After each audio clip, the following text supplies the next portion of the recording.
good evening, and welcome to another episode of Thought That Get Results. I'm Everett Weber Herbert, and as per usual, we're here every Tuesday evening with something that at least we think is of community interest and or of some concern.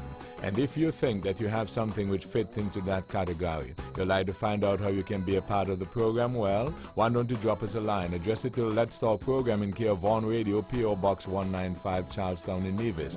Or give us a call. Our numbers are 1-869-469-1616 and or 1700. By the way, those will be the numbers you'll use to be a part of this evening's discussion. Again, thank you all very much for joining us.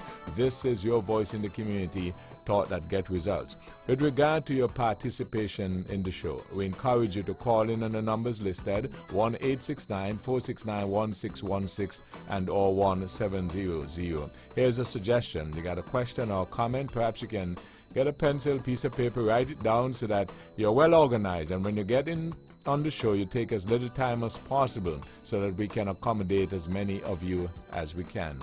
We ask only, first of all, you respect yourselves and then respect others, because we will not accept anything we deem not within our broadcast standards. But we encourage you to always be forceful with your point. Again, thank you all for joining us. This is your voice in the community, Thought That Get Results. Tonight, Dr. Patricia Bartlett, good evening.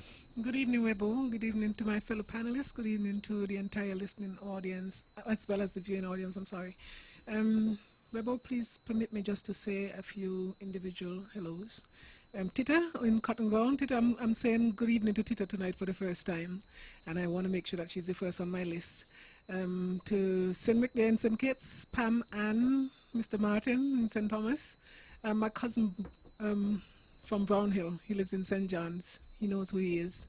Had a long chat with him 2 weeks ago. I think he kind of christened the road there for us over in Brownhill. He's now calling it Wall Street. Good night to my cousin, my special cousin there. And of course, I can't forget my husband who stays up late. And I would like to just say good evening to my husband, or good morning rather. The Honorable Spencer Brand, good evening. Good evening, Weber, and a very pleasant good evening to my colleagues around the table. Let me say extra special good evening to the listeners and viewers of this program at this time. To those who are in our various hospitals here in St. Kitts and Nevis, I want to say a very pleasant good evening to you. And I hope that you would be up and about very soon. I want to say to those families who are in mourning tonight, I want to offer them my condolences on the passing of a loved one, a friend, a colleague. And I hope that they can remember their loved one with fond memories. I want to say a very special good night, Weber, to Ted Hobson. He had a little medical procedure a couple of days ago, and I checked in on him today, and he's doing pretty well overseas. I just want to say from this rostrum that I certainly want to wish him a speedy recovery. I think he's going to be as good as new when he returns. So good evening, Ted. And it's good to know that you are coming along nicely.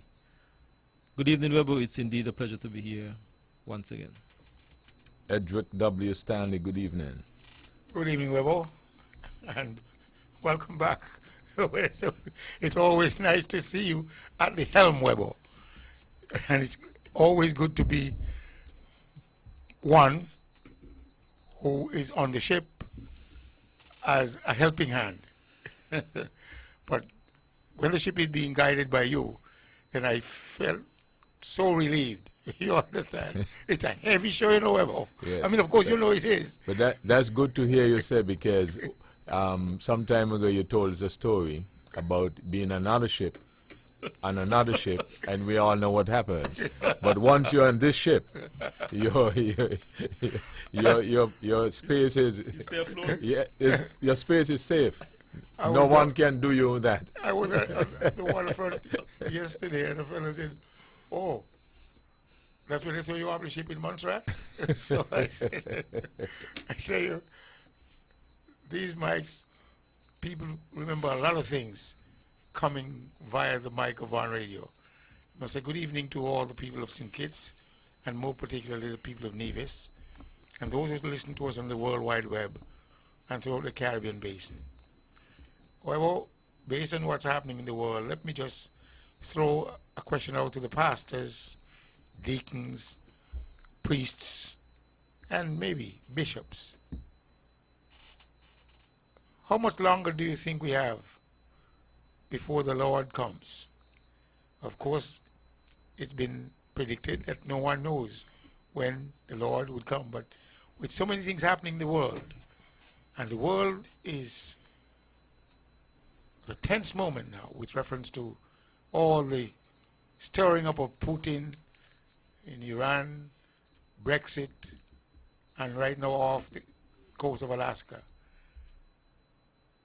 Got Trump in a lot of trouble, and I do not know, but seemingly there are flare-ups in the world, wars, rumors of wars. What are the other biblical revelations? And therefore I'm reaching out to the pastors, deacons, priests, those who are men of the cloth, women of the cloth, as to what their prediction is with reference to how much time we have left before the Lord comes. Well, I'll leave it there, and I have a few other things to bring to you before. Conrad Naya Liebert, good evening. Good evening, Webo, and a pleasant good evening to your staff here at One Radio, to my colleagues around the table, good evening, and to everyone in tune to this program this evening. Good evening to my friends, of course, in North America, Mr. Liebert there in Connecticut. Special good evening to you. Webo, once again, I'm happy to be here as we gather so oftenly to discuss the issues affecting the people. Mostly I think it's Nevis, and sometimes we venture on the wider scope, as Mr. Stanley was just talking about. But once again, I'm happy to be here, and I think it's a very serious time of our existence here in the Federation. And, speaking to the people, let's hope that we choose the path of fairness and honesty. And for those who are waiting for the Lord to come, I would say that God is here.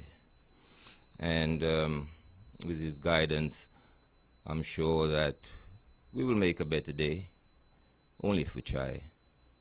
Thank you, Webo.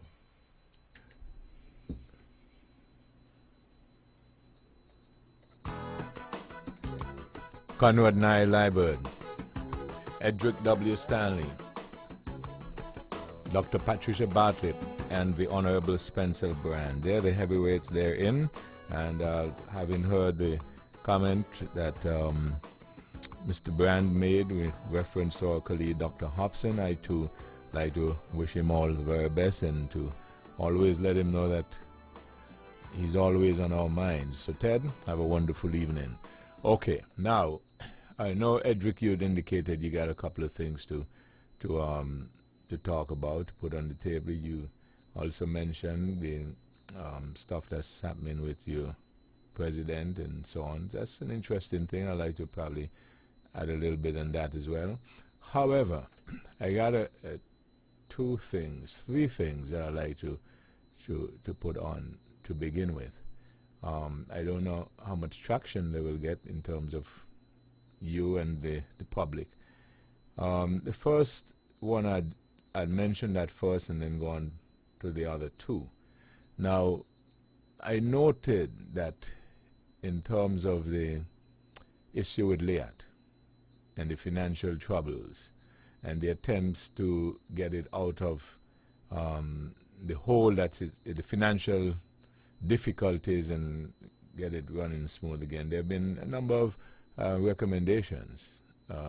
There's suggestions that other governments should put in the monies, the emergency funding that is needed, and TIGA is clamoring, attempting to acquire more shares in the company. Barbados having 49%. Barbados is interested in divesting, and so on. Now, the latest I got in it was that the Barbados Prime Minister has agreed to divest, and in terms of most of its shares, but holding back at least 10%. He has about 49%. Antigua is interested in buying those shares. So it probably will put Antigua as maybe the major shareholder. Part of full disclosure, Antigua has about 400 or 500 persons employed in that, and so some people think that that's perhaps Antigua's main interest, in addition to it being a hub, etc., for its tourism. But what I find is intriguing, there is a report, I cannot say whether it is definitive or not, but it is intriguing that Barbados is thinking about acquiring their own airline. Now that's going to be interesting because Barbados is going to divest its shares, keep a small share in that, and then if it's going to try and get its own airline, the question then becomes, is it a plus for the survival of Liat, or is it is a negative? So I find that's very interesting. The other thing that I wanted to mention is the much talked about water taxi pier at Orly here in Nevis. It's been a while in coming. They had some setback, but it finally has been commissioned for use. And we spoke at our news department, got a comment from the Honorable Premier, Mr. Brantley, on that. And also we took the opportunity to ask him to clarify the fees that asked to be paid by the traveling public.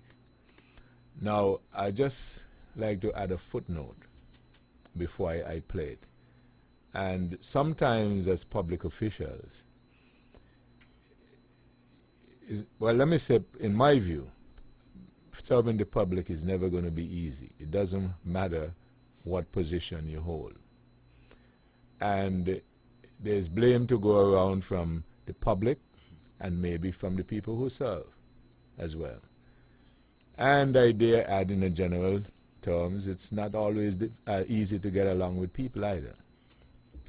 But I must say, and I find that in reference to the Premier, and I've tested it a couple of times, a number of times, and as late as a few weeks ago, maybe when we were on the show, sometimes people will call and they will challenge us here to answer certain questions, which we have no, we don't know the answers to.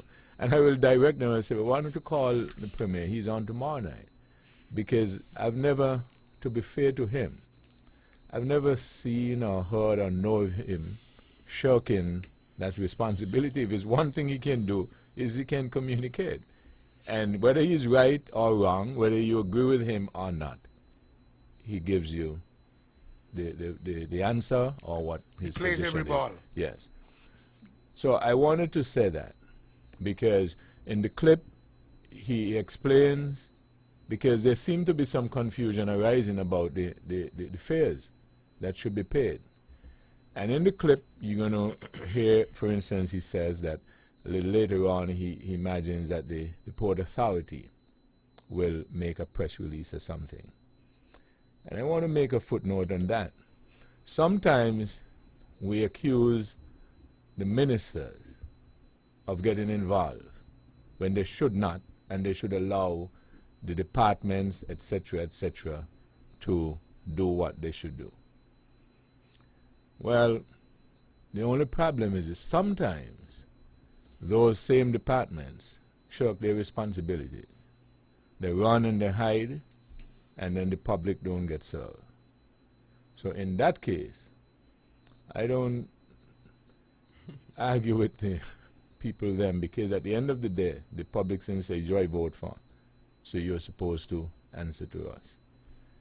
And I just want to encourage everybody to understand, it is not going to be easy to serve the public. But understand, when you ask a campaign and whatever to get into certain position, do the best that you can and try to serve people. So, the first thing I'm going to play, I'm going to go to the Premier, the Honorable Premier, when he spoke about the pay being commissioned and also the comment on the fees? Well, as I think the public knows, the Nevis Island Administration has committed to partnering with the water taxi industry that has developed here in Nevis. It is almost exclusively owned by Nevisians, and as a consequence, we embarked on this project to do a water taxi pier. That pier we opened, soft opening yesterday for a trial run, and the water taxi operators seem delighted at the new facility. I would want to thank the Yarwoods for the forbearance and the patience over the years that their pier was being used. They had, of course, given notice to the water taxi operators that they would have to discontinue because of the impact on the hotel. And I want to thank Alistair Yarwood in particular, whom I spoke to and who relented and agreed that we should try to get the pier, new government pier, open quickly so as to provide some relief to the Boali Hotel. So I thank them for that, and I believe all of Nevis is grateful that we're able to use that. But the new facility is open. Alexis Jeffels, the Deputy Premier, he spearheaded that project. I think he did a wonderful job for the people of Nevis, and I think he too should be highly commended. The rates that have been set have come about as a result of consultation. Let us remember that people were paying $10 at the Oali Pier that belonged to Oali Hotel. And so when we looked at it, we thought that it was reasonable in light of the investment of several $1 million to build this new pier that would cut the cost in half. So we have in fact reduced the cost by 50% for ordinary members of the public who are traveling. For those who are frequent travelers, for example, we have workers at the Park Hyatt, we have workers at Spice Mill and elsewhere. They will pay $1 for the use of the facility, similar to what they would pay in Charlestown. Once they present their ID to show that they work in St. Kitts, or they present a letter from their employer in St. Kitts. So we're seeking to facilitate everyone by reducing by 50% the costs to the general public, and by imposing the same cost that applies in Charlestown to those who travel regularly for purposes of work. I believe that the ferry boats will pay a $10 berthing fee. And I think that those who make frequent berthings, we know some operators are larger than others, that those are being worked out, the costs of those are being worked out with NASPA. We would really ask the public to cooperate, bearing in mind that this is a brand new facility which came at a very significant investment, and that what is being provided now is certainly intended to be a much better experience and to maximize the experience of the traveling public, and certainly for those who are visiting and using that facility. It is not intended to compete with what is happening in Charlestown, at the pier in Charlestown, but rather to complement, so as to allow people the choice either to use Charlestown or indeed to use the new facility at Wally.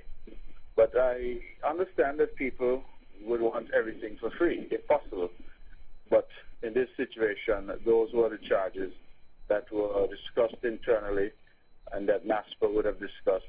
And we actually thought that persons would have felt some relief, seeing that they're moving from $10 to $5. So that is as much as I can share at this point. I believe NASPA will in full-time issue the necessary press releases and the like, supporting the information that I've just imparted. Okay. Now, Naya, you're looking at me, so let's go to you first to see whether or not you'd like to make any comment. Well, it's good to know that the facility is open. Passing there, I personally doesn't really get that sense of completion. But if it's open, it's open. I understand that it was something a little, pushed because Uweli, is under stress about people using pier affecting the operation of the hotel.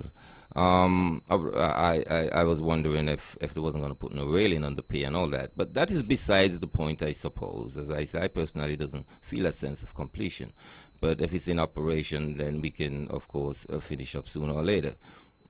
Not to my standards, it's just an observation I made anyway. But Webo, I don't think the fare is bad at all. I have absolutely no query about it. I mean, for people who travel in every day, they pay the same fare going over to work. I don't think that will cause any problem at all. $5 fee for the others. Honestly, I really don't feel much of a pressure from that, really, Webo. Leaving Uweli, you get to think it's pretty fast, pretty quick. And of course, the people have to understand that these facilities need to be upkept in every way, really, because you're dealing with the public. You can't have a facility which is not up to standard and may create hazard in terms of injury and so forth. As I say, I do understand, and I always think it looks like there's a shortage of funds around here. Maybe there is. Because, with that in mind, I could understand also why there must be a fee, not just to maintain, but to finish up the project. Because, one would like to see lighting and all that. Webo, as I said, I have absolutely no query with the fee. I think I would easily depart, $5, to travel on the facility. I cannot really see why there is, if there is, a chatter about this, really. It's quite reasonable from my point of view. Dr. Bartlett, you wanted to comment? Not particularly, but since we have to give a comment on whether it is a fee. I don't know how they arrived at the $5, if it was just to slash it in half from what we used to pay.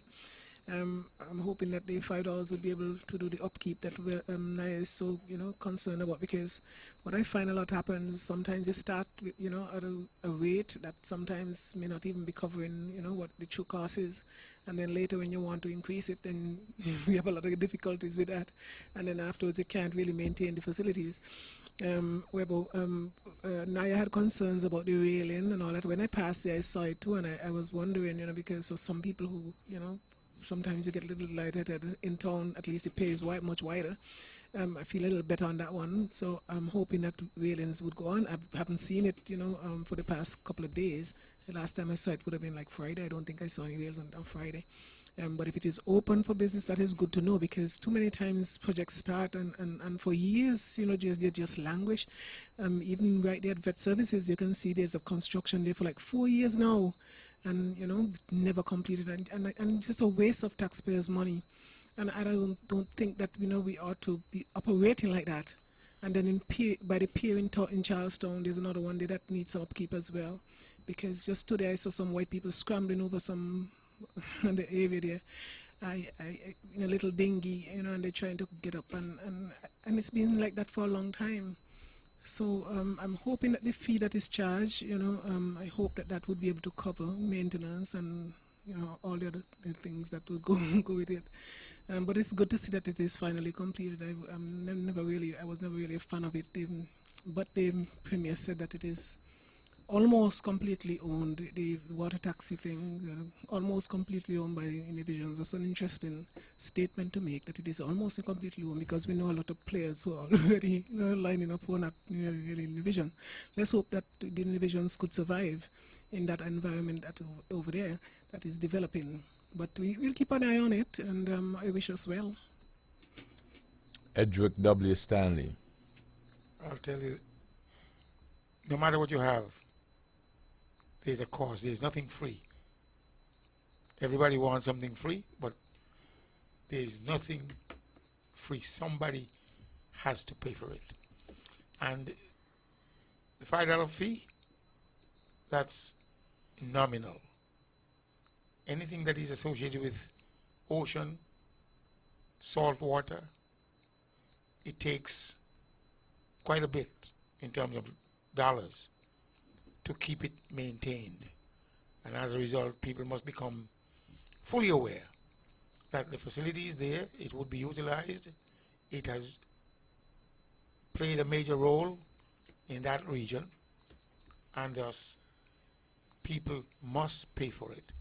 And if you truly run an analysis, do the comparison, whether it's with Charlestown, and amortize that facility over a period of time, you would find that that amount, $5, is very minimal. The break that has been given to those who frequently travel to St. Kitts, again, that is quite nominal, affordable.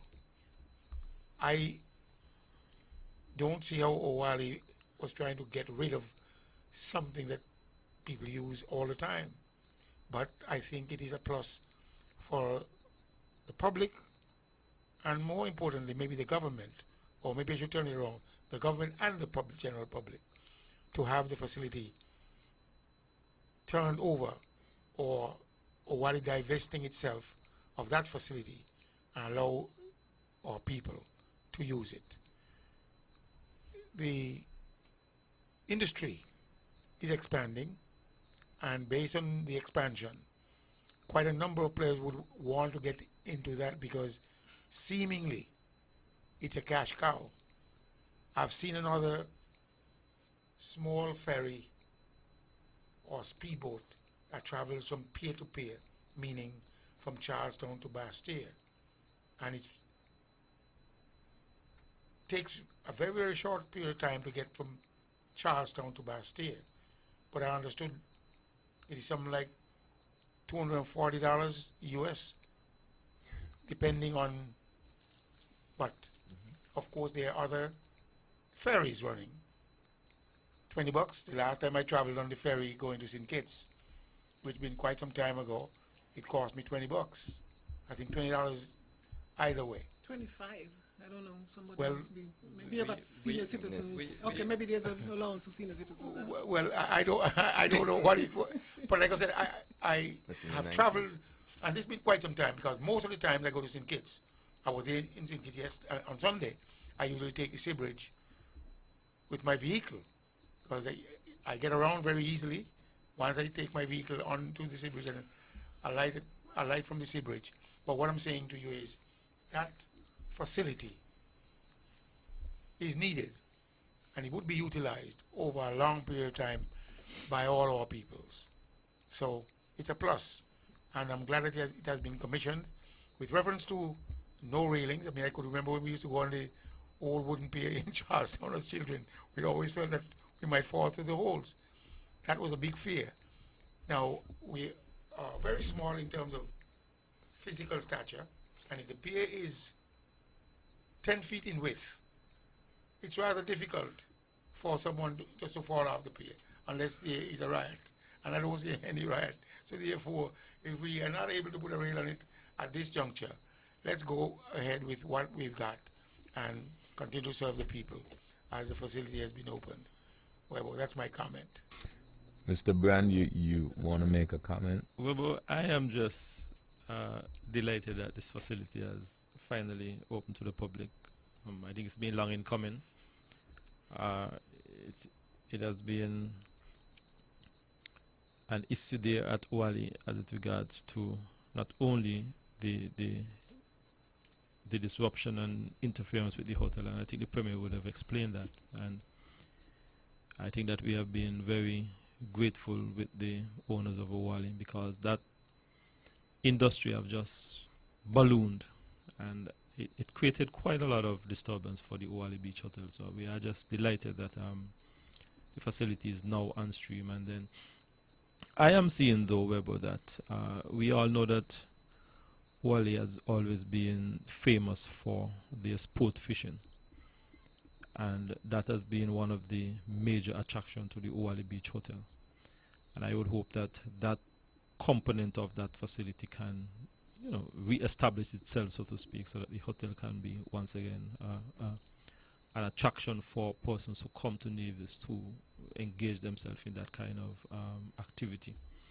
The fees, I believe that the fees are nominal, as Mr. Stanley would have indicated. I think that that facility comes at a substantial cost, and the maintenance costs on that facility would continue to run, and I believe that the fees, the structure of the fees, I believe it was a compromise from 10 to 5 in an effort to just try and recoup some of the costs over time.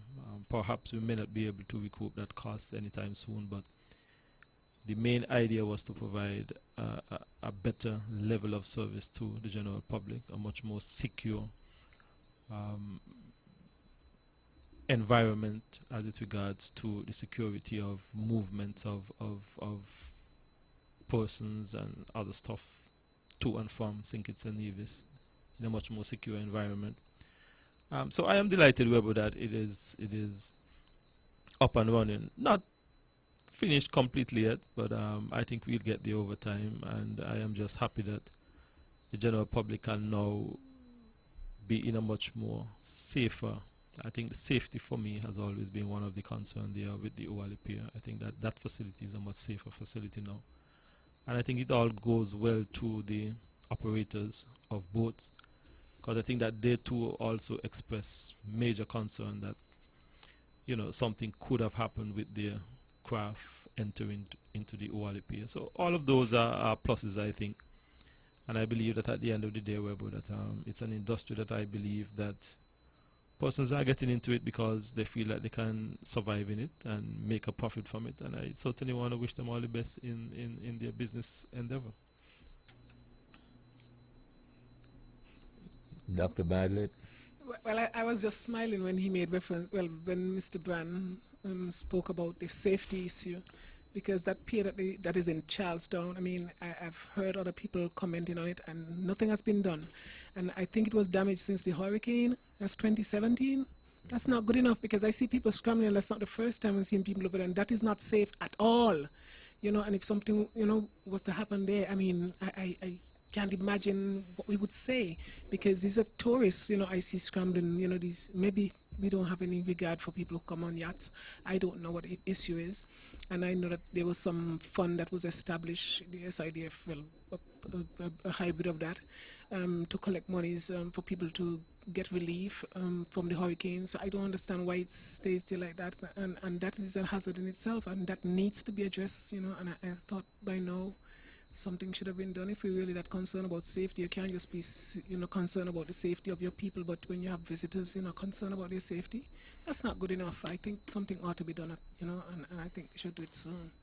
Dr. Bartlett, I don't share the view that that we are not concerned. I am aware that there have been some quotation that we have received from potential contractors to repair that pier. So that is an issue that is going to be dealt with very shortly. The situation, I think Naya would have said something about funding, and I think that in our context, I believe that every time we try to ensure that we do certain things, we have to make sure that we have the necessary resources to do it.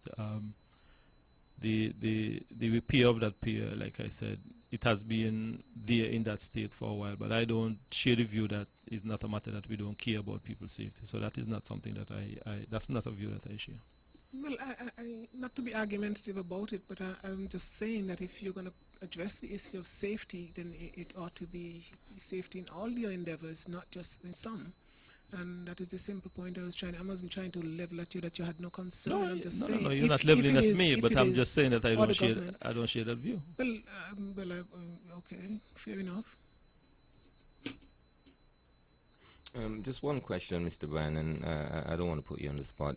Are we to be expecting like some kind of seating facility at the new dock there? Yes, there is a building there that should be renovated.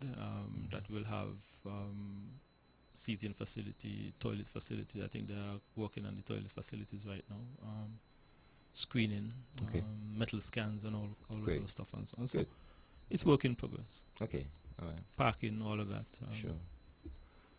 Let me ask Of course, a general question. You get the feeling sometimes that people who are in certain positions, you try to ask them something about the public, including you, who they are serving, and you get the feeling that they don't want you to ask them anything? That happens all the time, and you always got to be very sensitive with it too. As I was this evening. Sometimes you don't have to answer. I mean, I do understand, but yes, yes, Webo, we get that all the time. We get in trouble asking questions. Yes, we do. Easy questions. Let me get a break. This is Thought That Get Result. I will be back after these.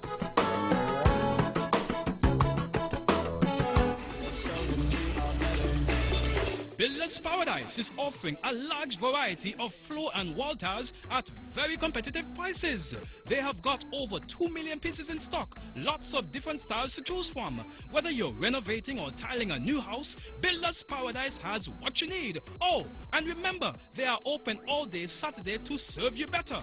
Builders Paradise, located at CAP Southwell Industrial Park, St. Kitts. Call them today at 466-4938. Easy Polymer Notes. Cleaner, safer, stronger. Cleaner.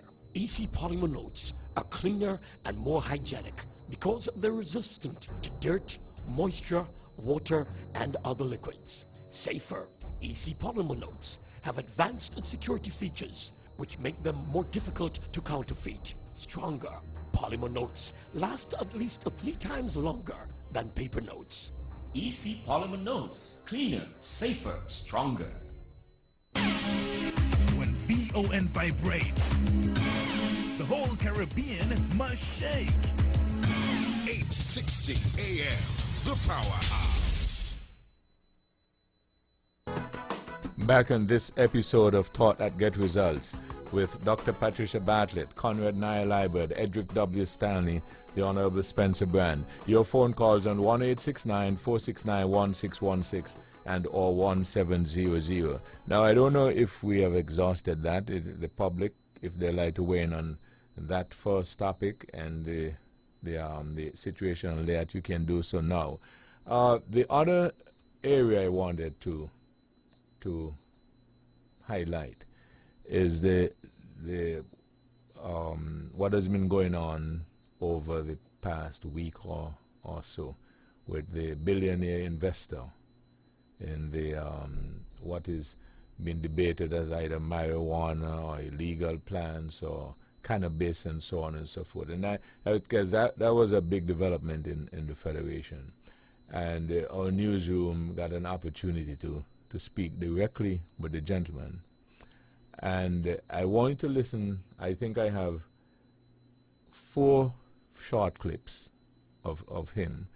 And there might be things in it that might not have been revealed generally, but I find it to be very interesting in some of the comments and his views on the whole situation. So listen. When we arrived, I really felt that we were going to be well received. You know, at the time, our partner on the ground, Dr.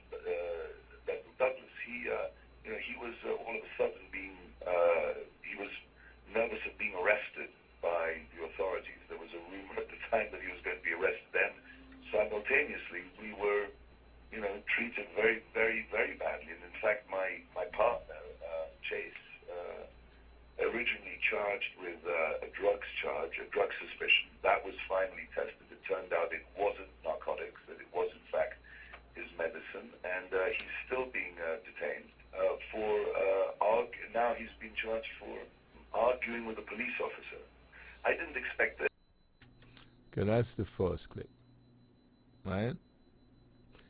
Let's go to the second clip.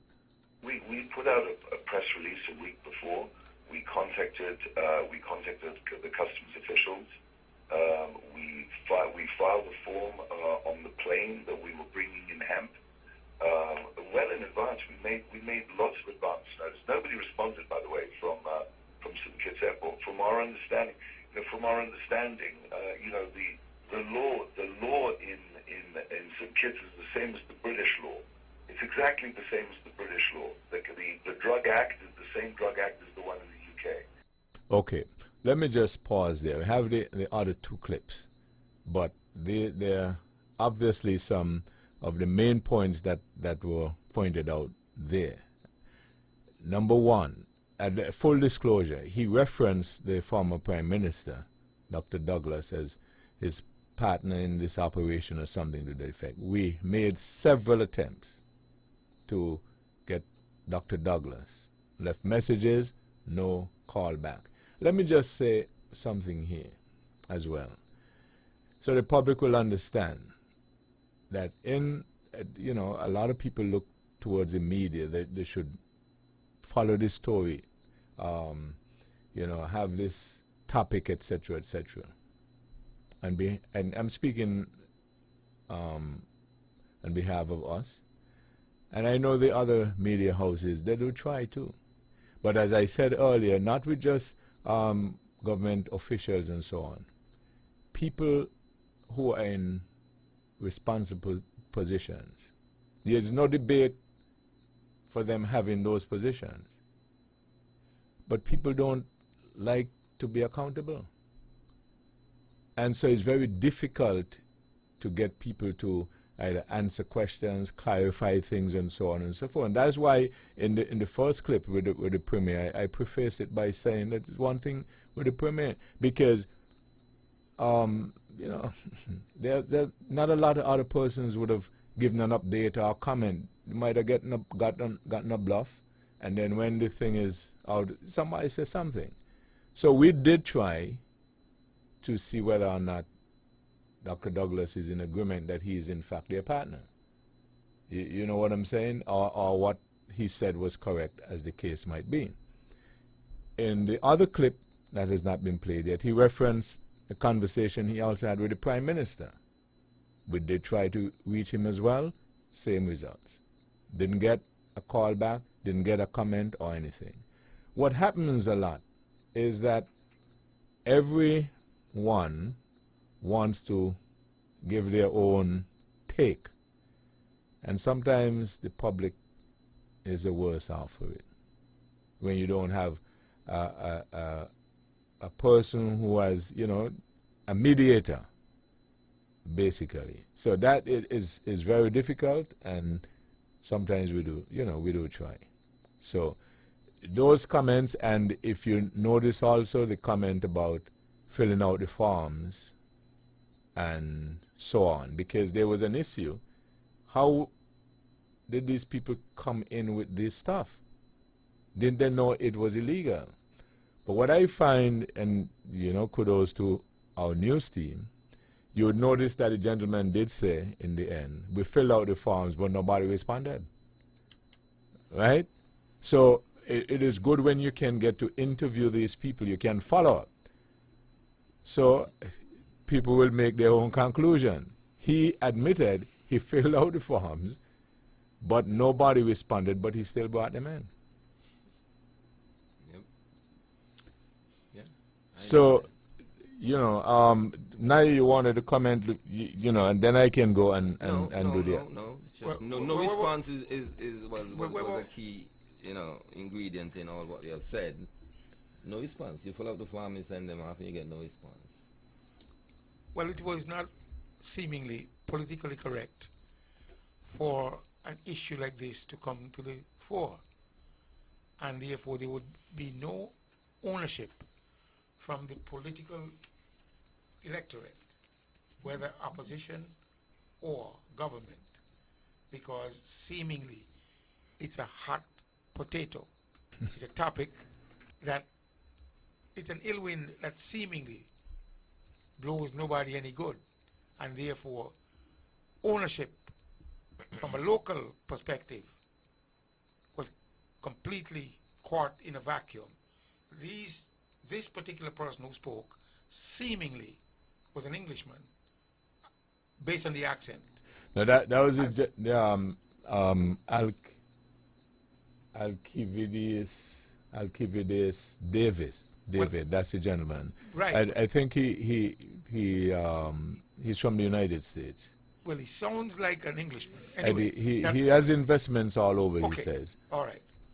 Well, the fact that he did not get a response from the Customs Department with reference to his investment plans, whatever you want to call it, but he made the bold move to bring the stuff to St. Kitts, and he is now apparently predicating his bringing it in on a British law, which may not have any real bearing on our local law.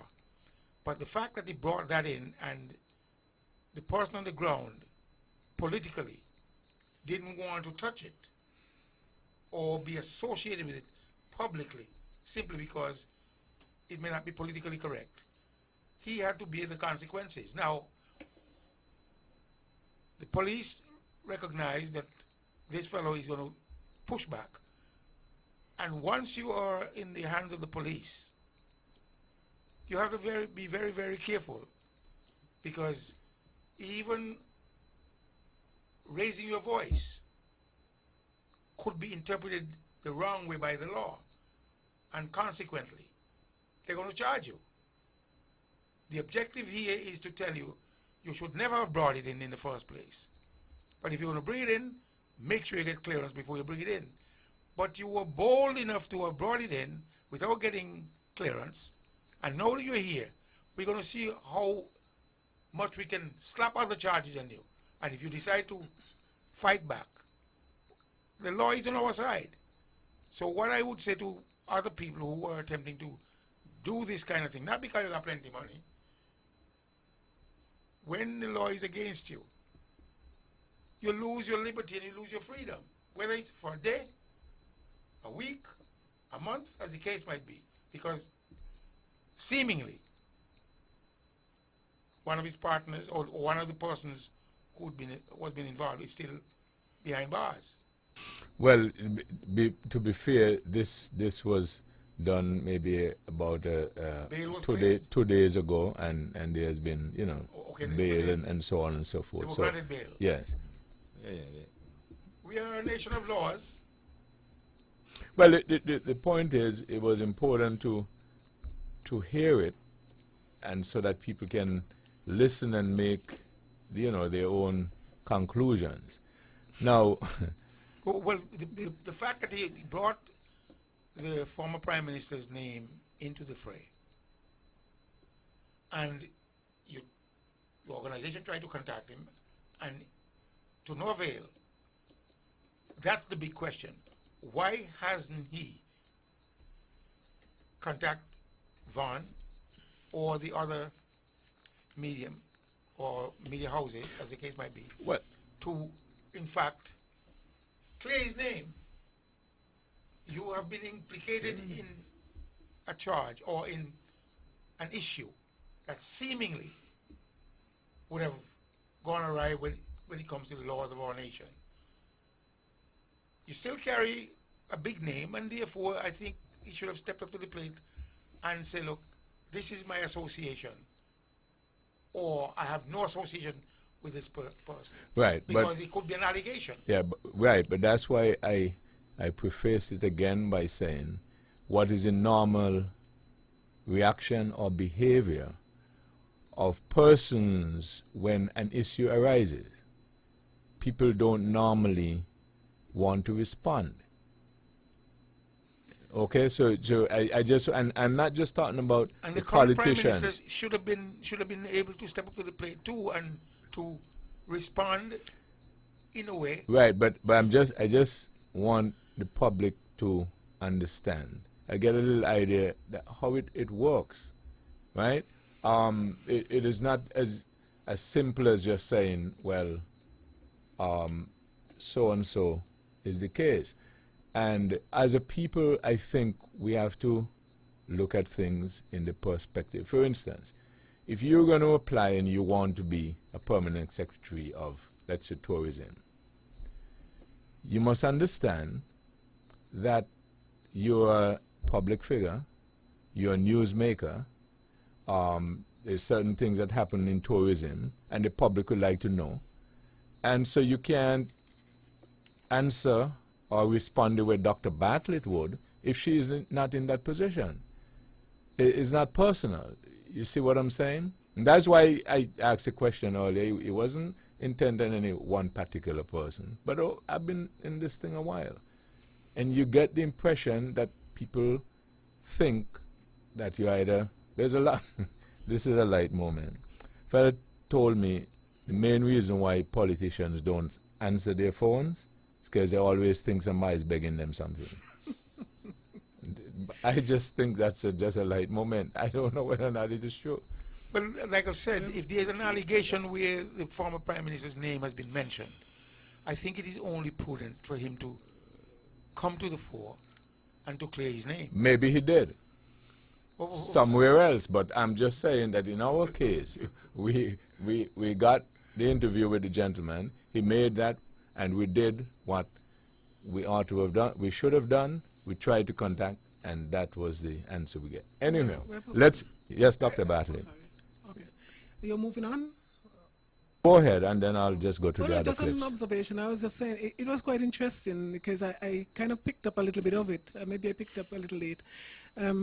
But it's always good to get the two sides of the story, you know, because you just heard this gentleman say he sent forms to where, send bats. I mean, sometimes people just give you stories and we just run with them and it's as if they're true. They're not necessarily tested. You know, I mean, where else could he go and just barge in with his hemp or his marijuana or whatever the dickens he were bringing? I mean, you can't just go into someone else's country like that.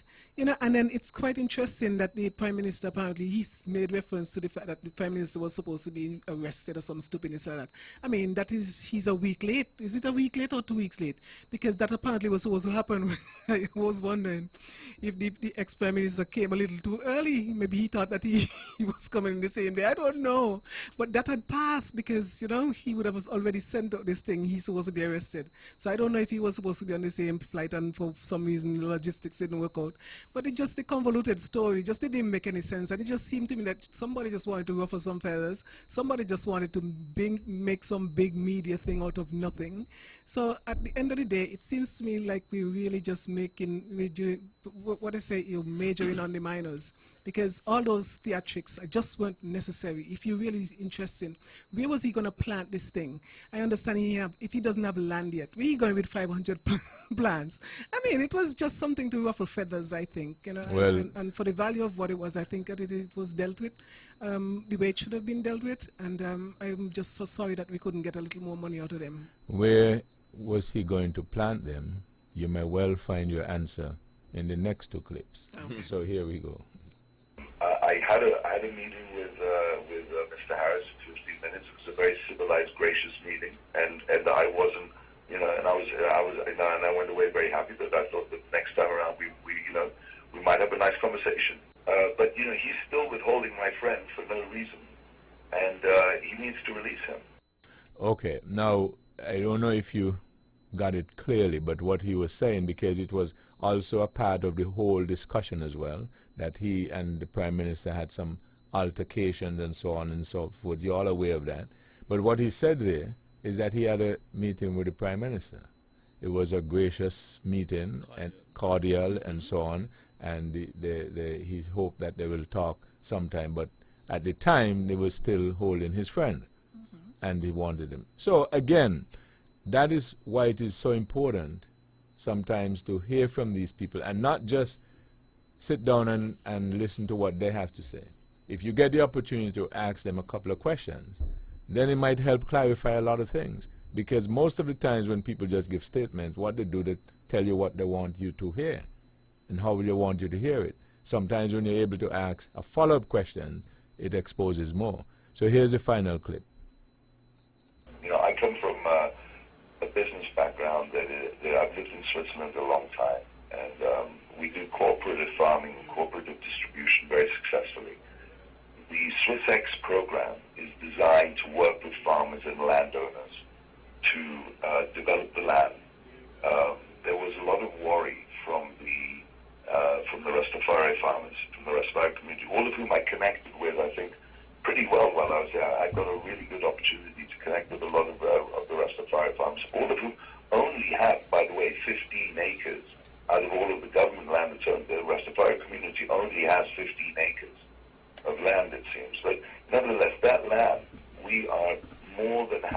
to develop and give them the seeds and help them grow and work with them to incubate their crops, the crops that they want to use for sacrament, for religion, all of that stuff. The cross-pollination problems are stuff that can be dealt with. This has been stuff that we've been talking to the rest of our farmers about, and other landowners. We've made agreements, tentative agreements with farmers already in St. Kitts of over 1,000 acres. And we plan to farm these in partnership in the future with them, with or without the government.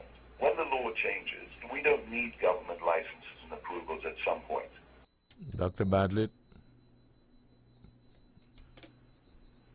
Yes. I was saying that you might have found the answer to this. Oh, yeah. Your the probing Rastafari question, community. yes. I don't know why it's so exclusive to the Rastafari, but anyway, it's good to know that, you see, everybody's going to get on the bandwagon now. Everybody's going to want to plant ganja, and I have a little piece of land there, and I won't be left out of this story either. So now, if you need a partner, I would think that. But it's interesting. We were here talking about food security for the longest while, and no billionaire come here to help us, And this cooperative farming thing, I mean, this is something that I have been talking about at the level of, the department. For the longest while, we need to be able to find people, that we can do contract farming with when we're talking about food security. But no, I guess it was not lucrative enough, and so we're having these billionaires descend on us now. But I think we're at the stage now, and we have to be careful about how we proceed. And some people apparently, because these billionaires showed up, people were like all flustered, and of course they think that we should be even more welcoming to them than we should be to other investors. But we have to take it, seriously. We have to, as a people, we need to start thinking about how we can, get in on the action and early enough and not end up being slaves again, and we're going to have to own the thing. And we're going to have to dictate the terms. So I don't know that these people coming in on their plane and just bringing things without permission to bring them and all that, We've been growing ganja here for a long time. I don't know it takes a billion years to bring ganja seeds for us. I mean, I think we're just waiting now for the explosion to happen, right now? Webo, in all this, it hasn't really affected me in no way, but I see people about to take people for granted. I see a billionaire who, for some reason, has sufficient clout of himself that he can bring things here without permission, and saying, well, he's working with Rastafarians. I don't know who Rastafarians, but maybe he is. Because there are some people who like to be licky with people who they don't know. I use that term; it's a Jamaican term. But and coming out of this Webo, I think this billionaire guy see us down here in a very simple way. Maybe because he's rich, but he's not alone, Webo. A lot of these big investors, and some of them not even investors. A lot of the people here on island. I mean, when they speak of our politicians and leaders, they speak of them with great disregard and disrespect. And I've seen that all the time. And then sometimes you see them at their party too. I've experienced this a lot here in Nevis.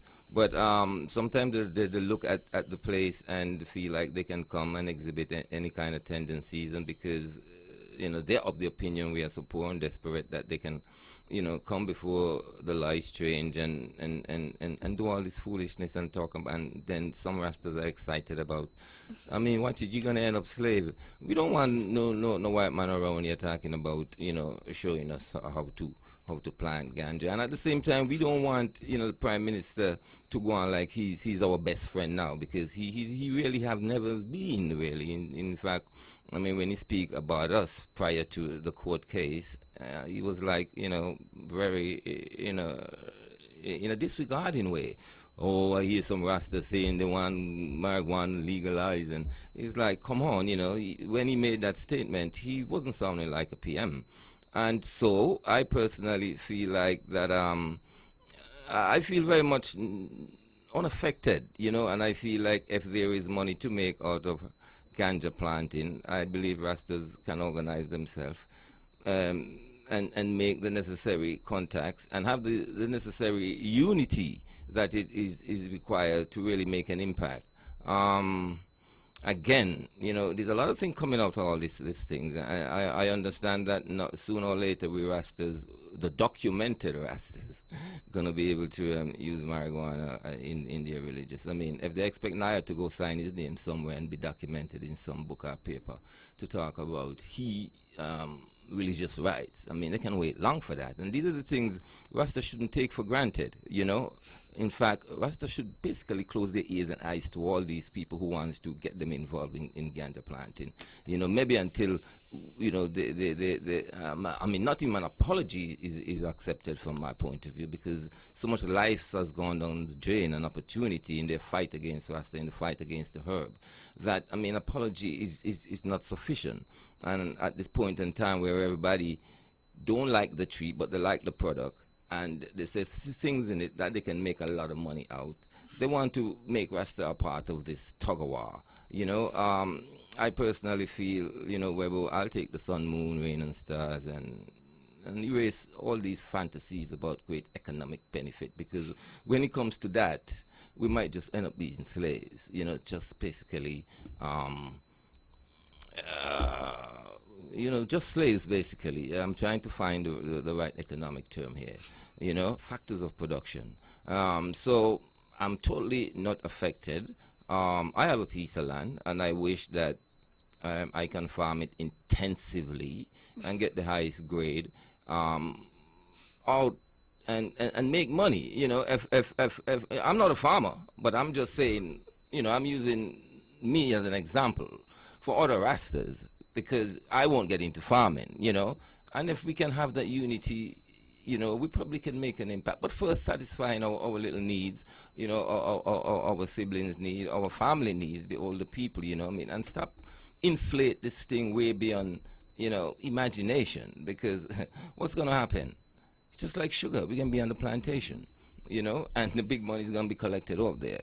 And then the government want to come in as if they are our protectors. Never have been our protectors, I mean, they were so willing to disregard the rule of law. Disregard the rule of law, which is the right to religious practice.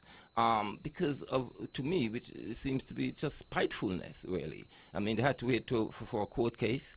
Come on, the rule of law exists. And people must understand when we speak of the rule of law, oftenly we speak of the rule of law. And people don't understand it. It is otherwise to the rule of man, and is related in some way to natural justice. But man always feel like they can interpret what is the rule of law, and therefore impose some kind of their own personal likes and dislikes on people's life, as it relates to human rights, which is religion is a human right. So to be honest, Webber, I'm really vexed about it. I'm vexed about it all, to be quite honest. I'm vexed about even what is going on with the 60 days that the court gives the government. I'm vexed about their lateness with their commission and their willful delay of all this process. And now it looks like, they're getting involved in this big thing and this big trade and marijuana, medicine, and all kind of thing. They can just cool down a little bit, really, and deal with it as a plant, as it is, And if there's benefit to get from it, outside the financial to start with, let the people get the benefit, and don't allow your people to be exploited by foreigners, because if it's not that white man, there's going to be another white man, maybe on the government behalf, So I'm not excited about it, Webber. Well, let me just say this. I am a shareholder of National Bank, and I mentioned it at National Bank with Stock Pen. All that land which the Nevis Island Administration gave National Bank, land for debt swap. I said it in a shareholders meeting that we, the Nevis Island Administration, should go back for that land and then through the process contact with Pfizer, Johnson & Johnson, and you name the pharmaceutical companies who we can touch base with and see if the Nevis Island Administration can make the big buck out of this stuff and bring the hard currency back to Nevis. Because right now, we know based on the education, based on the information that is coming out, that the stuff is valuable. DNA has proven just recently how good it is to determine whether or not a crime has been committed by X person or Y person, as the case might be. Prior to that education, nobody knew. The plant has been around for a millennium, but as more information is disseminated, more people get educated, and truly the right understanding is now at the fore. Okay, Edric, I'm going to come back to you, but Bran wanted to get in. Let me go to Bran and then I'm going to ask a question. Well, I am just, this whole situation have caused me to think a little differently. I am concerned about the plants that were brought in and what kind of plants they were. Were they GMOs, genetically modified? Were there going to be a process where we would have seen cross-pollination between the plants that were brought in and the indigenous St. Kitts and Nevis marijuana plant? What would be the outcome? There's a lot of questions, Webo, that I personally would have liked to have had answered. What kind of outcome would have been if these plants were to be cross-pollinated with the local indigenous marijuana plant? Would the seeds from the new plants be able to be replanted? Because Naya spoke about slavery, and I am not certain if the control mechanism, so to speak, is being looked at. Because, say for example that these plants were GMOs, genetically modified, and these plants were to be cross-pollinated with the local indigenous plants, then one individual would have had total control over the entire marijuana cultivation within St. Kitts and Nevis. I think that that is a discussion also that we need to look at. My concern is, my question is, what kind of plants were those plants? What kind of seeds were they? Were they going to be cross-pollinated with the indigenous plants on St. Kitts, and what would have been the outcome? Those are my concerns. The two things I like to, 2 points I like to put into the discussion for consideration as we think about this whole project. 2007 is not too far back, and the World Cup. And there was a lot of hype about it. And the leaders and the authorities and so on did some serious campaigning. Yes. And I remember in a particular discussion, and to persuade people to do what you have to do, borrow money, make investment, build houses and so on and so forth. I remember this gentleman was so eloquent that he said, it is not a matter of making money. The problem you're going to have is how to spend it. I mean, this thing happened.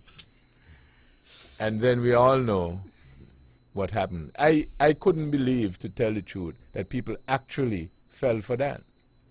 So that's point number one. Point number two, as I listened to Edric W., and this product and so on and so forth, and the genetics, and now this discovery is not as recent as the reference of 2007. But you heard about a thing called oil, Mr. Stanley? Oil? Oil, yes. Yes, okay. Yes. You know how when you talk about oil, you talk about right, anything money. Oh, yes. Yeah. You heard about a country named Venezuela? That's true. You know you have a lot of it? Yes. And you see the position they're in. I understand this position. Okay. So I just wanted to add those. It's ideology more than oil.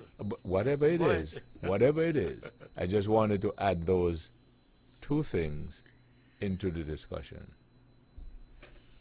And I more or less had concluded, but I'm just saying to you that we cannot allow ourselves to be the last coming in onto this bonanza. We have land, and our land has been held in escrow for debt. And if for some reason we could turn around that land, monetize it, I repeat, monetize it. And that's a show that I getting through to you. Huevo, That's a usual huevo. huevo, keep your line connected. All right, keep your line connected. I'm just saying to you, here is this fellow who came in without the proper authorization and now feels for some reason he can teach us what's happening with reference to the making of money from this plant. I said here that the fellows who are on the corner smoking a little joint, those are not the ones who are spending the big bucks on it. Because I too was educated to the extent where I was no longer on the opposition side of the product, but propelling the argument that the world is moving in a direction and we have to move with it too. And thus, let us get on the bandwagon, harness this particular product, and use the money to educate our children, use money to fix our roads, take care of our elderly. Okay, let me try again. You know something called tomatoes Oh yes, and Huevo. carrots Oh yes, Huevo. and so on. You know that we grow them here? Yes, Huevo. You know it is possible to import them, put them in the store at a cheaper price than when we grow them here, we buy them for. You know that's possible? Well, anything is possible because No, okay. You know that it happens? it has happened, yes. Okay. Well, let me ask you this. So therefore, from a general principle standpoint, you know that it is possible that you could grow a product, right? But it does not automatically translate into, as Edric W. Stanley would say, piles of money in terms of profit and benefits and all that. Do you agree with that? Listen, I've been in the free enterprise system where and we used to sell 50% of the food in Nevis from a little store we had there. So it depends on the captain of the ship. Meaning, tomatoes could be grown here and it would be higher in price than what is imported. Got your point. Okay. But you're not able to translate it to the current situation. Again, it depends on the captain. An application. Okay. All right. Well, I yes. think the same thing that haunts our agriculture can haunt marijuana production on a large scale. Here in Nevis, it's difficult to me. You know, it's just too much stone. Sinkers is different. And I'm not talking like I know it all, to be quite honest. But when it comes to market forces, international market forces, you know, it's about.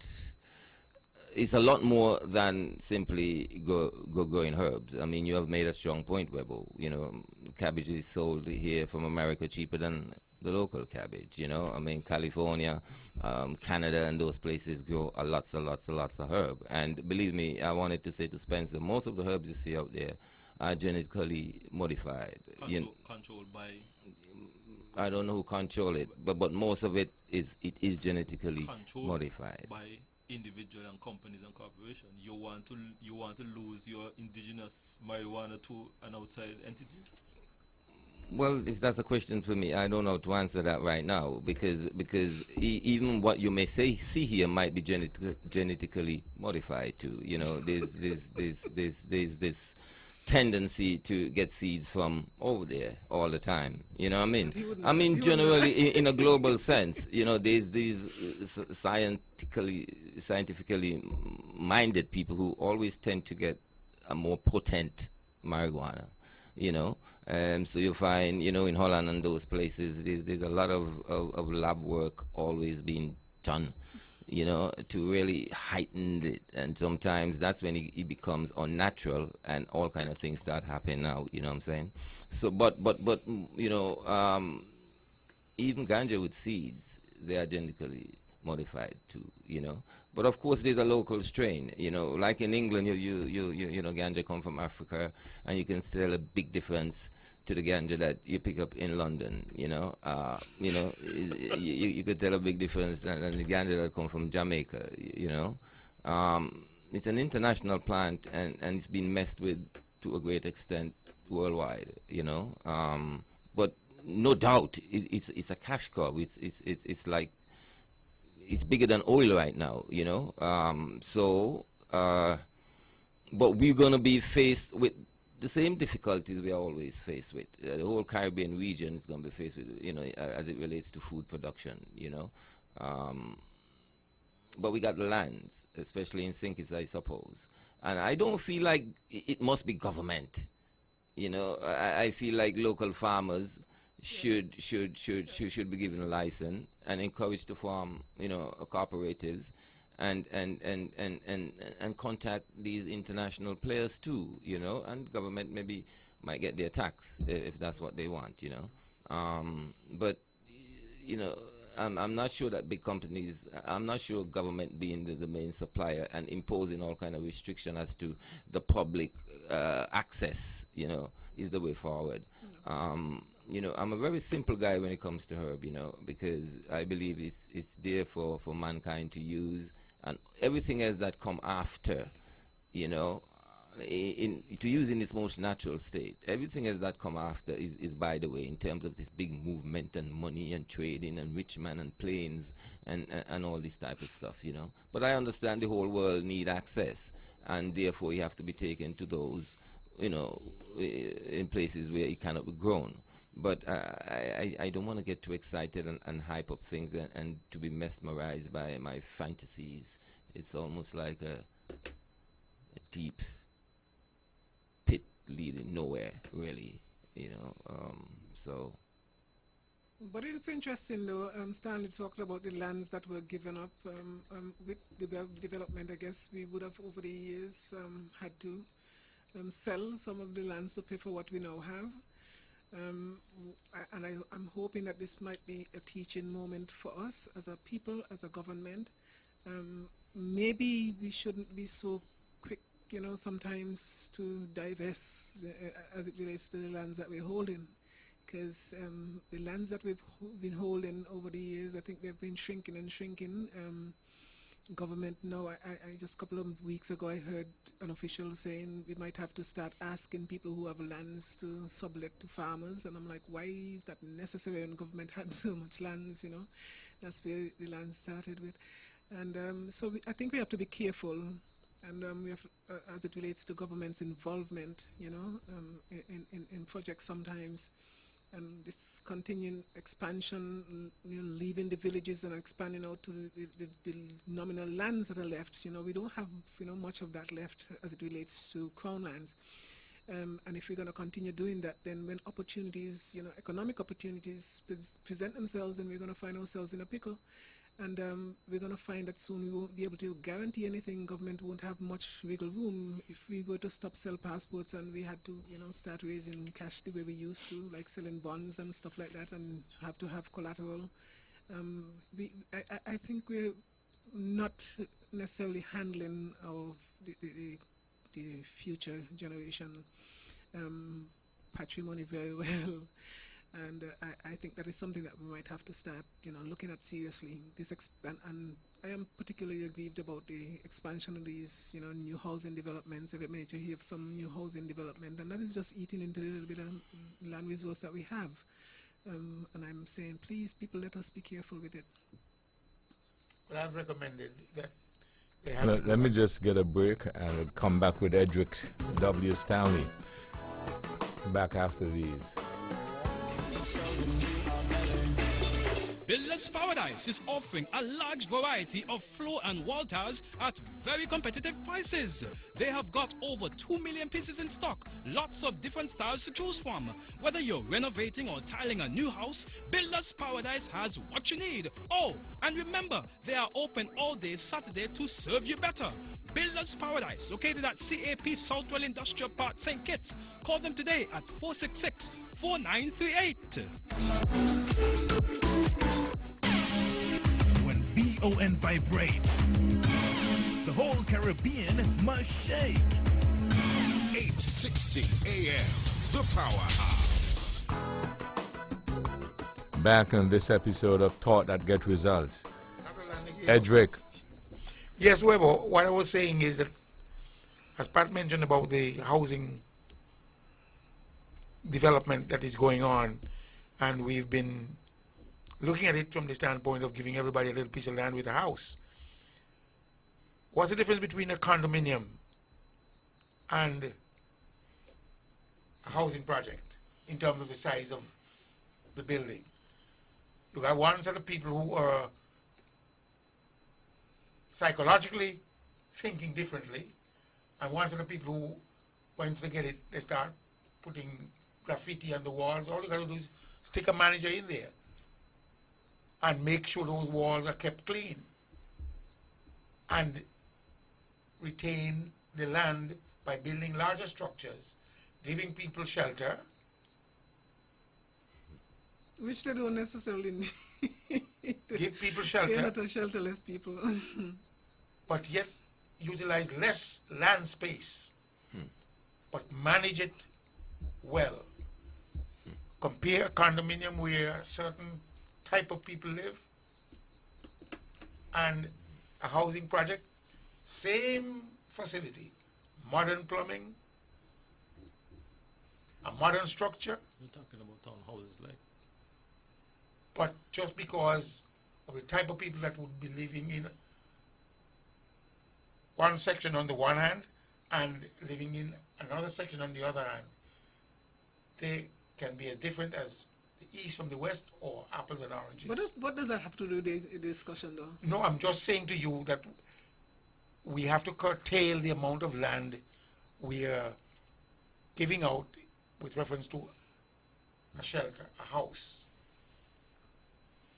Use less land, build a larger structure. Okay, I got your point. And as a result, Since we must build, okay. I'll go up in the air.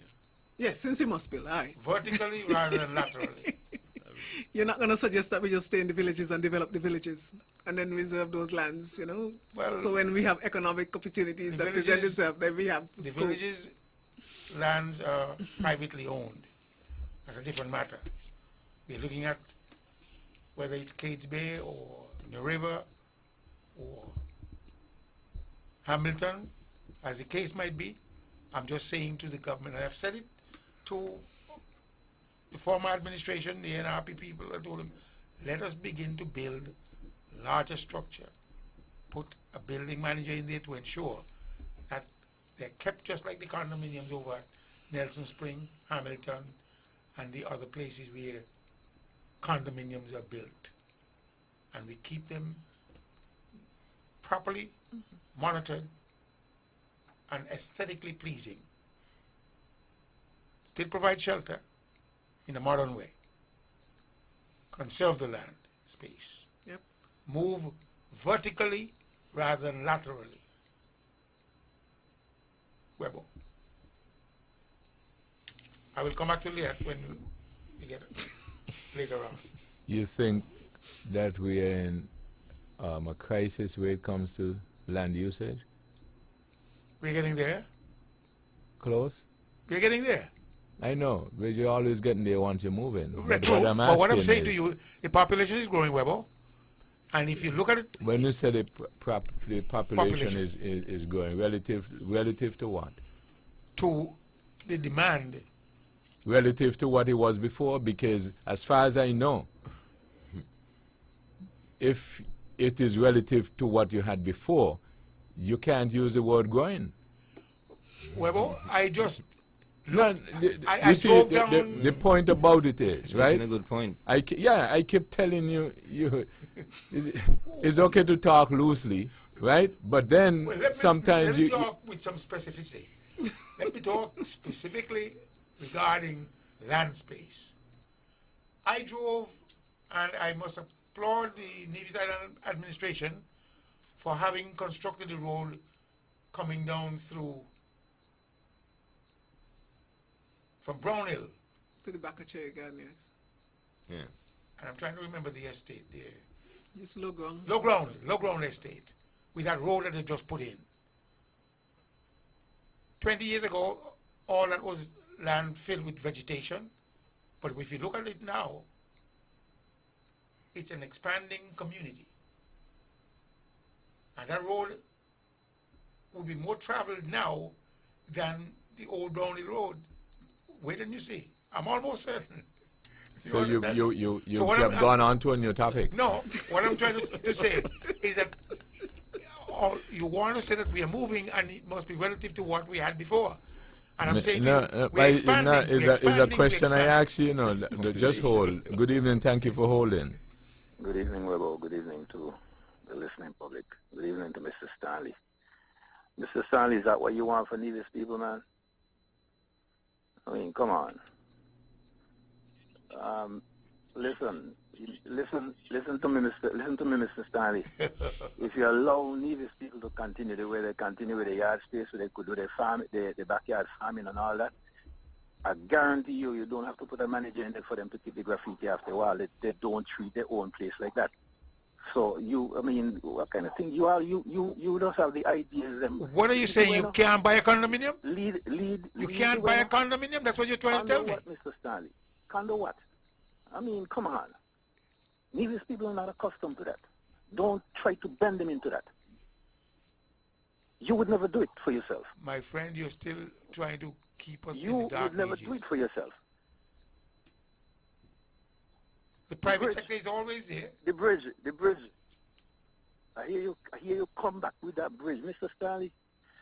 With all the resources that you have, couldn't you just invest, man? Come on, invest. Lead the way. Lead the charge. You have all these brilliant ideas. Lead the charge, man. Like some of the resources are sitting and lead the charge. Are you blind? Caller? I'm Go- certain you're go. not blind. I've led the charge. When you pass, look again, and you see I would have led the charge. That's in the private sector. But what I'm saying to you is that we have to begin to understand and face reality. The population is growing, and land space is being demanded of the people based on population growth. And the government is somewhat looking at it from that perspective and has been granting land space with a building to people who are willing to buy.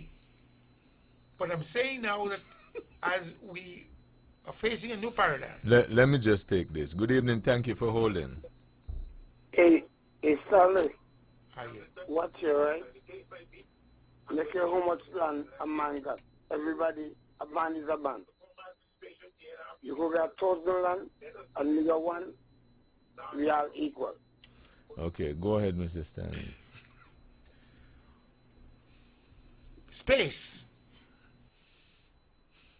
All the wars, most of the wars fought around the world is for space. Air space, land space, ocean space, and what I'm attempting to say, let us begin to focus as to where we are at this particular juncture in terms of time and history. There is a product that is at the fore currently.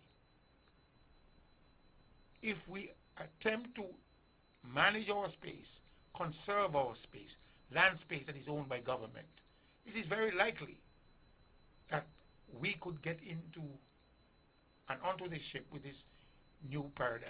Talking about product, you agree that not so long ago there was a product that we have, that all we had to do is just substitute the name of that product to this conversation and it became the same thing? You agree with that?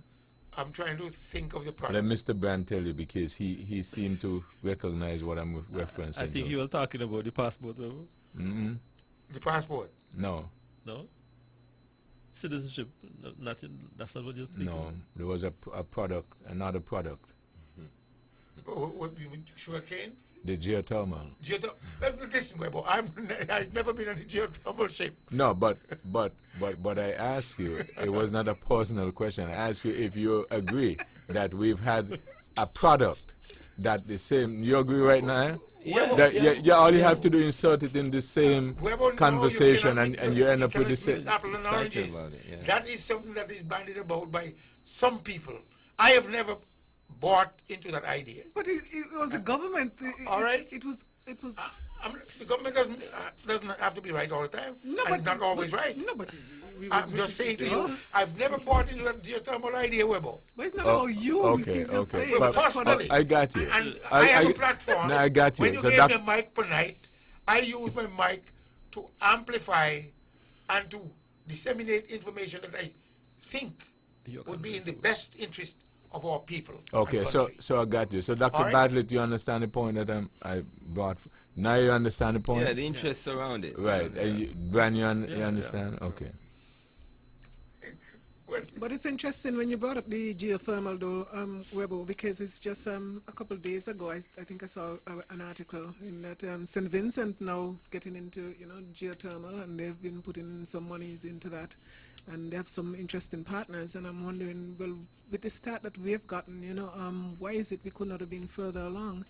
Because you have players like the IDB, you have the CDB, you have even New Zealand and the UK supporting, the drive in the St. Vincent and the Grenadines now, to establish geothermal. Because I think most people recognize, that we can't be dependent, at least our energy policy ought not to be dependent on, people outside, because we see what happened with Petrocaribe. We were getting fuel there relatively cheap, and I don't think we have time to go into, the arrangement that we would have had with Venezuela and all that. Okay, Dr. Bartlett, I'll come back to you. Let me take this. Good evening. Thank you for holding. Good evening. Mr. Stanley, I'd like to pick your brain again. I hear the government now talking about desalination. What are your views on it? Well, obviously, desalination is something that has been tried, and it is workable. Been proven. We've got an ocean of water, and all you have to do is to desalt it. And it's you realize the cost associated with that, and it's a constant cost. I know, but at the same time, you look at the higher cost of running out of fresh water.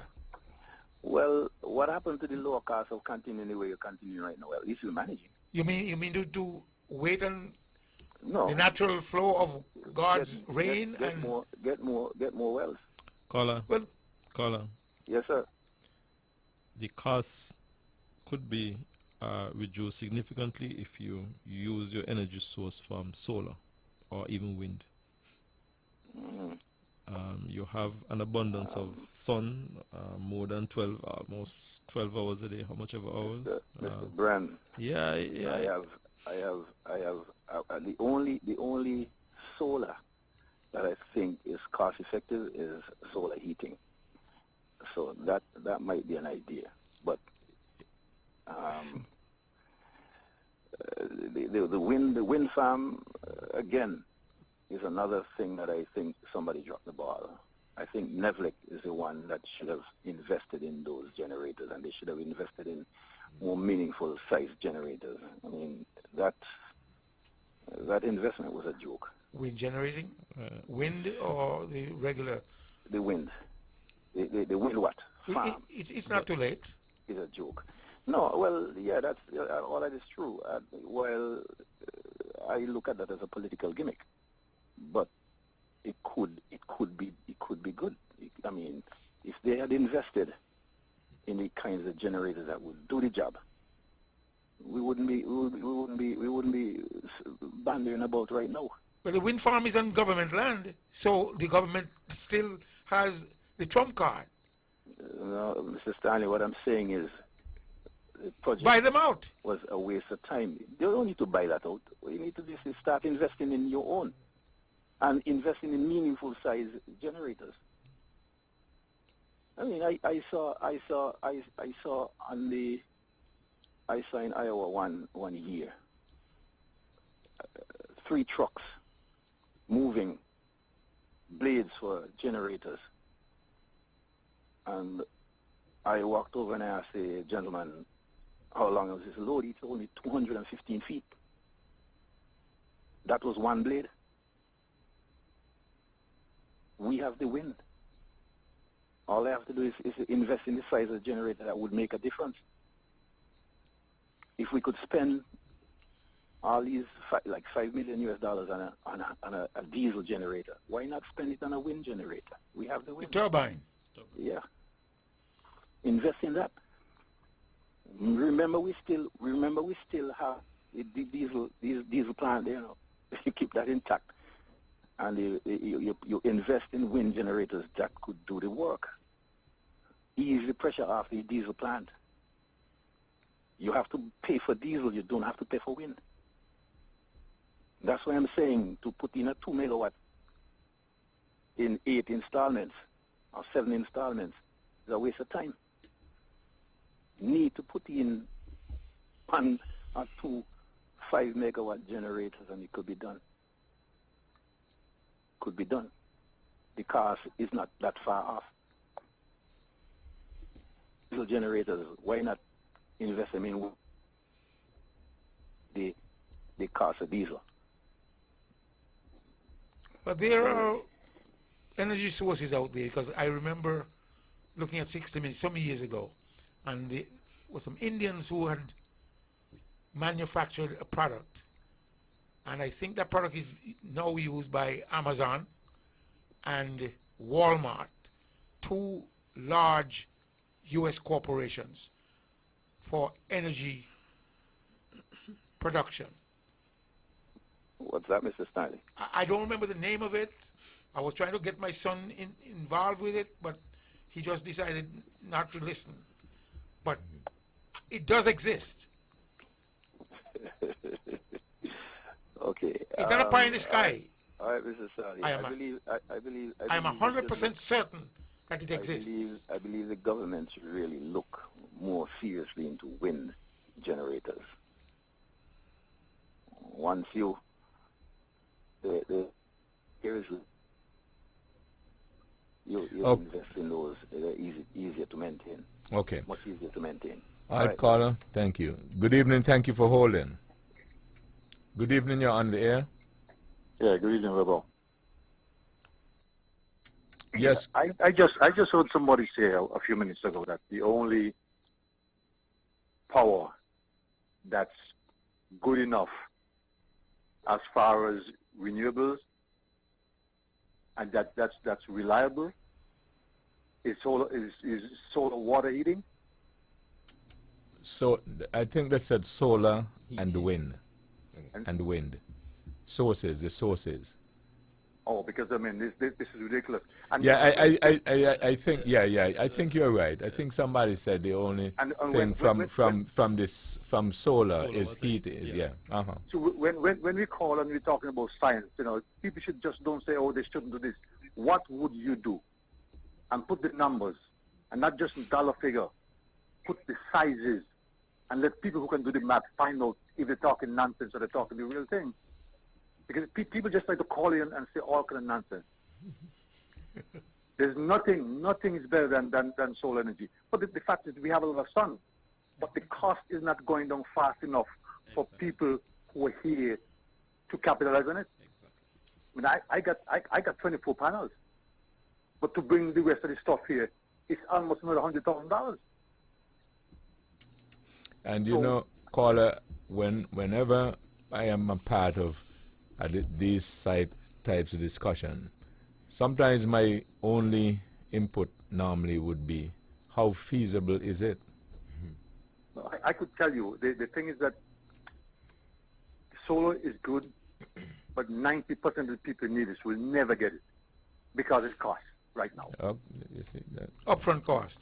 Upfront cost. It's 90%. We just can't afford it. You have the, I mean, if you, number one, you will have to get duty free for everything from government. Plus, because the parts come in so many pieces, you pay by a volume and tropical, it's going to cost you thousands and thousands of dollars to bring this stuff here. And I mean, one of these good days, I'll bring you some numbers to see just for one house how much it will cost. So if you go ahead. But you see, caller, that's what you just outlined there are some of the reasons why things don't happen. But people normally don't say. We will just find that, okay, they said, maybe somebody said they were going to do something, and then 10, 15 years later, you find it's not done, and then people get emotional and say, how come this ain't done yet, and so on and so forth. But sometimes people never give you the truth. And it's just like criticizing the wind farm. I would have done it differently, but don't say that's a waste of time. I would have done it differently. Remember, you have to remember that the wind is not reliable. So you still need something to back the wind up. So regardless of if we get a lot of sun, and if Nevlec themselves don't move in a state whereby they can accommodate the people who will be producing power to help them pay for their system, I mean, and do some net metering, people will never get this thing here. So in other words, when you're having such discussions, that's the type of information needs to be brought out so that people in the end can make reasonable and logical conclusions. That's correct. And I mean, I remember when we were building the Social Security building, I designed a system for Social Security, 759 panels. And then when you go to Nevlec, the chairman of the board, who is not even electrical savvy, they're telling me that, oh, Nevlec going to lose customers. Oh, how Nevlec going to lose customers? It's nonsense. Nonsense. And that acre of land with all that bush done by Social Security building, that's where we're supposed to go. Yeah, but you know, we just talk a lot of stuff, and everything is politics too. One of the things that I hope that the heavyweights can discuss is Nevlec, because everybody seems to be afraid to touch Nevlec. So Nevlec needs to be on that show. Then Nevlec needs to be on the show? To be discussed. But thought you just said that they're afraid, everybody afraid. No. I haven't heard anybody discussing Nevlec for a long time. And the minister could say what he wants, the PS, the manager could say what they want. No one man run the company. And we have to right now to get a board who can make sure that things are done right. We have, they have a minister there, and we don't follow rules. Even the rules that we make, we don't follow them. Anyhow, thank you for your time. Okay, thanks much. I think I need to go back to Dr. Bartlett. Yes, I think I was trying to make a point about the geothermal, because everybody is disregarding geothermal tonight. Everybody going for wind and solar. I still want to make a plug for the geothermal if there's potential there, and I know what you said about the amount of money we're going to do, but the thing is we really need an energy policy that is going to wean us off of the dependency that we have on external sources, because I don't know if you notice, and when it comes to me putting petrol in my vehicle, I realize that the price has gone up. I used to pay, one price at a particular place, and now it is like $3 more than I used to pay. But Dr. Bartlett, talking about price, you want me to give you some evidence on the geothermal? That Sure. Before the geothermal, let's lose the term, arrived, the price already had gone up? Yeah. And Brannis looked like he's scratching his head. You didn't realize that, Mr. No, Brann? I'm listening to you too. I'm listening to you. Go ahead. Just Stanley, you did not realize it? The price gone up. The price went up before. Well, of course, we haven't gotten it yet, but the price already went up. Wasn't it Yeah, but- supposed to be sold to Puerto Rico? Yeah. Something was to be sold to. Good evening. Let me take this. Good evening. Thank you for holding. Good evening, Weber. Listen, Mr. Weber, the gentleman just said that what the other gentleman said was talking rubbish, being ridiculous. And then he turned around and proved all that I was saying was correct.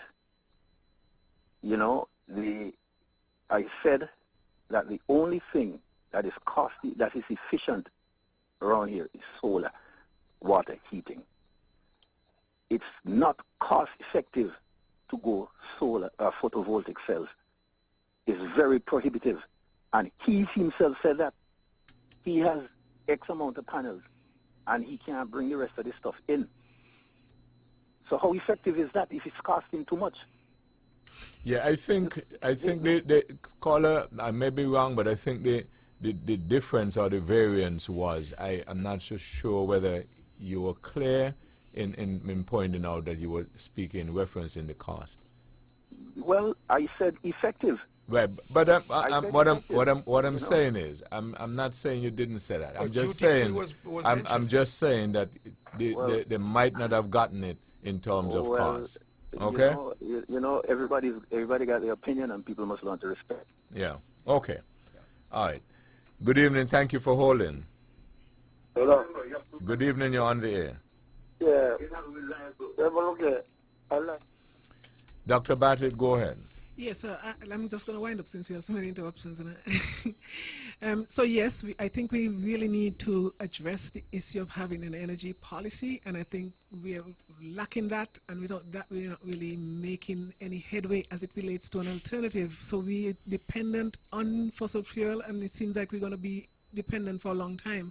I was hoping that even if there could have been some little good of these, new construction that we're having around, like with the affordable homes and stuff, if at least you could put a little panel on the thing and the people could at least get a little hot water, to cut down on the cost that they would have to pay, instead of that they're still dependent on like if they can afford hot water at all. So we need to get, a little more serious about how we're going to go forward, but there's dependence, and I think I was making the point that fuel is going up, and I don't know how many people are aware of that, and I really don't know what the factors are, why fuel is nearly 20%, up, but I don't know if it's, sometimes these things could be seasonal. Sometimes this thing could be seasonal. I don't know if it had something to do with Petro-Caribbean. I don't know what arrangements have been made to fill that void, because obviously, if we're going to get fuel from other sources now, it means that we have to still consider, the tariff that was on fuel. Is that going to be removed so people can get relief? We need an energy policy, man, and I need my politicians to get involved in, policy making and cut out this nonsense about administering everything, because we need some relief, going forward. Brand, do we not have an energy policy? Well, I am aware that there was a young lady who was recently transferred into an energy unit. I'm honestly not certain as to how far she would have gotten with that that process. I know that a young lady was placed in a unit, the energy unit. That department is under the Premier. Premier is also responsible for Nevelec, but I'm honestly not certain as to how far on she would have advanced that. Right, but I don't know, something is being worked on. Right, but that we do not have to have somebody in an office, you'd agree, to working to have an energy policy.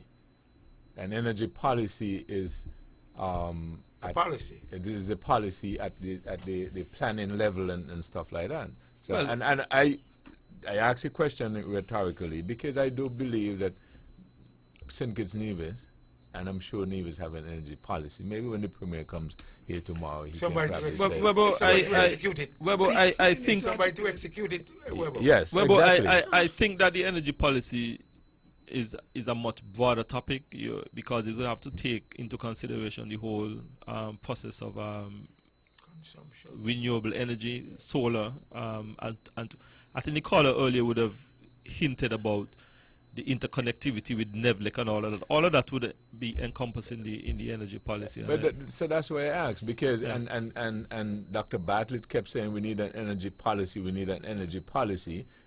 implying probably we don't have one. So then I asked you the question, but do we have an energy policy? Well, if one is there, maybe it needs. Well, but the only energy, I would say the only energy policy we have is because we have NEVLEC as the single and only source Largest. provider. That is the area that is creating some difficulty with the interconnectivity with solar and other sources of energy back into the system. So all of that need to be revamped. Revamp? Why?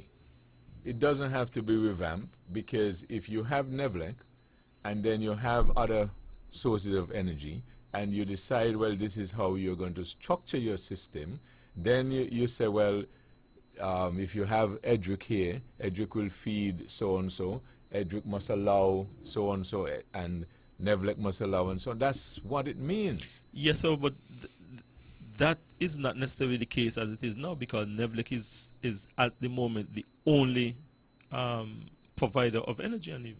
Electrical energy. Energy, period. Yeah. Well, you got fuel energy. You got fuels. Okay, I think. Fuel is an energy. I think.